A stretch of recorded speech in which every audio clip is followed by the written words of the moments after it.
When you're buying a home, you're focused on the big stuff, right? The square footage, the kitchen, the backyard. But what if I told you the single most valuable feature of a house isn't even inside the house at all? Today, we're going to dig into how schools quietly but powerfully shape the value of our homes and our entire communities. All right, let's get into it. So, what's the secret sauce? What's that one thing that transforms a collection of houses into a truly desirable, high-value place to live? It's something that drives demand, keeps prices stable, and just creates a certain vibe. Any ideas what it could be? It turns out that secret ingredient is often found right inside a classroom. A really strong education system acts like a powerful engine for a community, boosting real estate value and attracting families and investment. It's such a simple concept, but the impact is absolutely massive. Now, to really see how this works in the real world, we're going to zoom in on one city that has pretty much built its entire identity around education, St. Albert. Think of it as our little laboratory for this whole idea. You see, St. Albert has very intentionally created this reputation as the place to be for families looking for great schools. And this isn't just some marketing slogan. It's a core piece of their identity that literally shapes who decides to move there and why. And we're not talking about a small trend here. Get this, the city has over 13,500 students. Every single one of those students represents a family making a conscious choice about where to live, and when you add all those choices up, it has a huge effect on the housing market.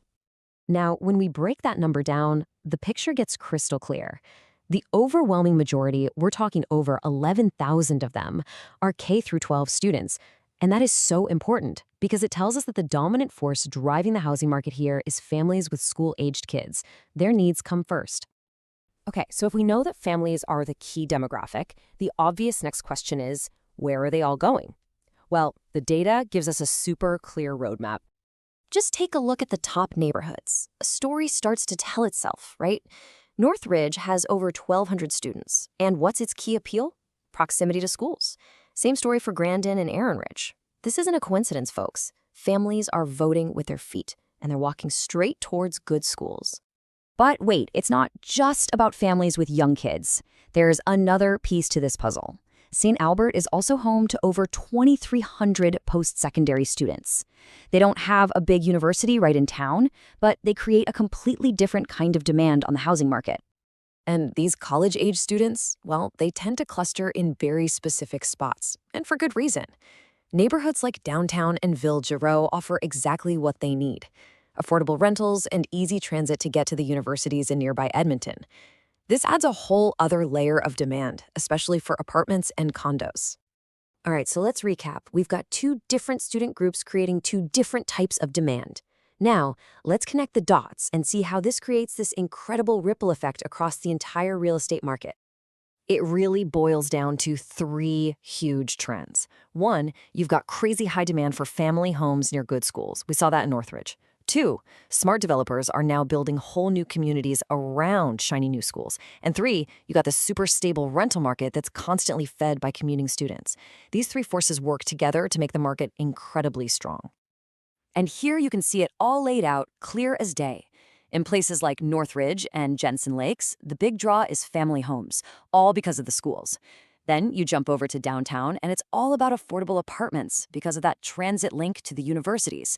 In every single case, the education system is literally shaping the type of housing people want. So what's the big takeaway from our St. Albert experiment? More importantly, how can you take these lessons and apply them to your own home search, no matter where you live? Let's turn this case study into your personal playbook. First things first, let's define what we're actually looking for. It's called a school-centric community. This is basically a neighborhood where new schools, parks, and family stuff aren't just an afterthought. They are the main attraction. They're the primary things driving growth. Finding a community like this is like finding a long-term blue-chip investment. And here's how you find one. It's a simple three-step guide. 1. Look beyond the granite countertops and actually research the local schools. 2. Follow the growth. If you see a new school going up, that is a massive green flag, signaling that future demand and value are right behind it. And 3. Even if you don't have kids, check out the transit routes to universities to spot those hidden gems with great rental potential. So it all comes down to this. The next time you're out there looking at a home, ask yourself this question. Are you just buying property? Or are you investing in a community's future? As we've seen today, the answer is very often found right down the street, inside the local school.